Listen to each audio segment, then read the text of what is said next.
Now coming to intention, like you say that your thought is something that when you give it out to the universe, like the law of attraction, the ask…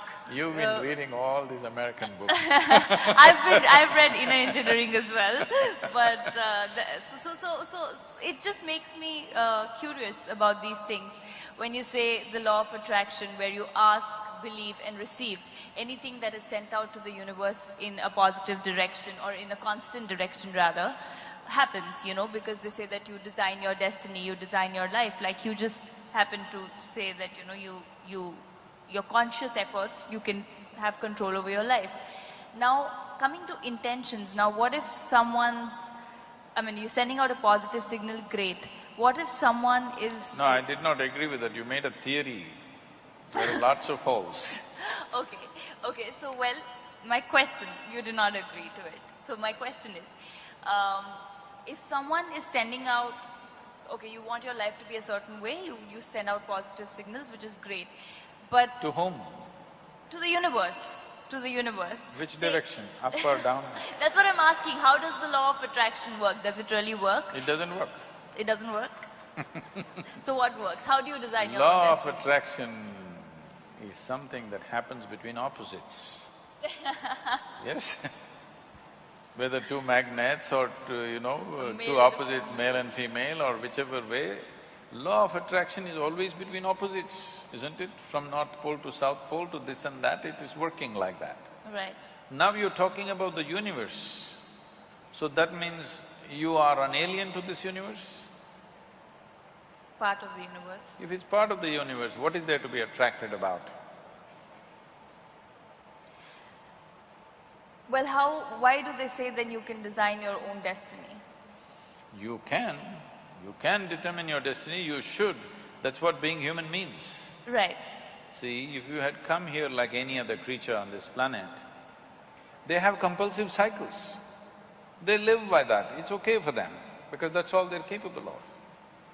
Once you have come as a human being, everything that you can do, actually if you look at your life, you're not doing anything very greatly different from what the other creatures are doing. They are born, you grow up, they reproduce, you reproduce, they die, you die. Nothing very different. But these same simple things, we can conduct them consciously. That is the significant thing about being human. The moment you conduct it, let's say you conduct your hand consciously, now this hand will do what you want, isn't it? You won't simply sit here and do like this. Now this hand will do what you want. Suppose you conduct your thought consciously, now your thought will do what you want. If your thought was doing what you want, how would you keep yourself blissful or miserable? Blissful. Blissful. Yeah. If you're blissful, would you go in search of happiness? Of course. Huh? No, if you're blissful, you're just If you're satisfied with it. blissful, would your life be in pursuit of happiness, I'm asking? You'll be in a state of… Yes, you're blissful. So these things that people think are the greatest things in their life, to be peaceful, joyful, nonsense, wouldn't mean a thing to you, because you're blissful. But you can't say that to them, they'll feel insulted. You have to… You have to play the tunes. But essentially, if your thought and emotion was taking instructions from you, you would keep yourself in the highest level of pleasantness, whatever that is, isn't it? Correct. Yes. If that happened,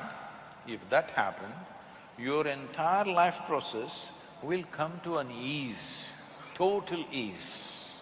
Right now this is because you're a crouching tiger. You have to go get something, always. There is nothing to get. If you sit here, your life is complete. Now it's at ease, total ease. When it's in this kind of ease, it will become perceptive. Now, just pursuing a profession, making money, or even being joyful, or being loving, or falling in love, nothing means anything to you, because just sitting here, the highest level of pleasantness is happening to you. So what would you do with that life? Naturally, you would explore something that is not in your perception right now. This is how spiritual process begins. This is how you take charge of your life. Now you wish for something, it happened. I want you to know this. For most people, at least 50% of what they wish happens. It is just that they are focusing on a few things that did not happen.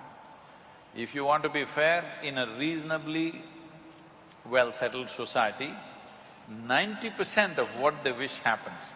It is the 10% they're complaining about. Yeah. Hello? Isn't it so?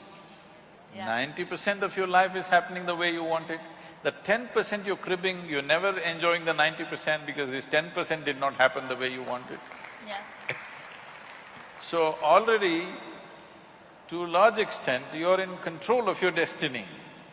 A little is going off, but that little can bother you. It's like you drove 100 kilometers properly. Let's say you have to drive 100 kilometers. 90 kilometers you went properly where you want to go. At the 91st kilometer you crashed. Still it's not good, isn't it? Yeah. So that's why they're complaining. I'm not saying they're complaining for nothing. Because at 90 kilometers everything went well, just before reaching something crashed. So they still suffer for that. Now, right now this is because situations are happening around us. Not all situations will ever happen the way we want it. Because situation is not just me. Situation is so many people involved, so many forces involved. All of them need not happen my way. But if I'm happening my way, I'm blissful, okay? Whether the golf ball flies straight or goes into the mountains, I'm still blissful. Right. As long as you're playing golf. Even if I'm not playing. Right. So now coming to this, now as long as things happen your way and you're on your own path and you're blissful and positive… No. I'm not saying as long as things happen your way, you will be blissful. If you're blissful, things will it happen. doesn't matter which way it happens. Right, Whichever way it happens, you're blissful. right. See, this is essentially, the world has put cart before the horse. You tell me, it is easier to take charge of yourself or it's easier to take charge of all these people? I mean, it's tougher to take charge of yourself, Oh, you can take charge of these people, try. No, because people… No, because why I'm saying that is because people don't realize that they need to take charge of themselves and are out there to take charge of societies and communities and people and trying to change No, others. right now, you're sitting here. To myself. Is it easier to take charge of yourself or take charge of all these people? Myself. Yourself. You must first do that, no? What is simple and easy? If you take charge of yourself, let us see how much we can get cooperation from these people. Now, when you say you're in pursuit of happiness, what this means is, you want all of them to function the way you want. Then you will be happy. Now when we say, if this happens, I will be happy, if that happens, I will be happy, what it means is, the world should function, the universe should respond your way. That's not what I'm saying. No, I don't believe in that because that's trying to put conditionality into everything that, this is how it should function according to me. What I was saying was that, say, okay, for example, a very basic example of somebody wants to be an actor or somebody wants to be a cricketer, and I'm taking a very basic example of what you want to do in life. And you work… Let's say it did not happen. It did not happen means what? People did not like your acting, or the selectors did not like your cricket, something happened. Right. So what you want did not happen. Can you still sit here blissfully? That's a question. Not a lot of people That is can. why I'm saying, what you're trying to do is, when you say, everybody should like what I'm doing, in some way you have to take charge of their minds, that's what you're doing. In some way, through your cinema or whatever, in some way you're taking charge of their mind and doing what appeals to them, and that's why it's working, isn't it? Otherwise it won't be working. Right. So, which is easier, taking charge of this or taking charge of them? This. If you take charge of this, now you are not in pursuit of your happiness, you are not tense about anything, there is no, sword hanging on your head. You will do everything to the fullest, to the hilt, because you don't care what happens. Whatever happens, you will be still fine, this much you know. Now you will naturally do everything wonderfully well because there's absolutely no concern, because you're not a vested interest anymore. You will do what is needed without any effort. So, what somebody thinks is a great circus and a feat, you will do it joyfully, playfully,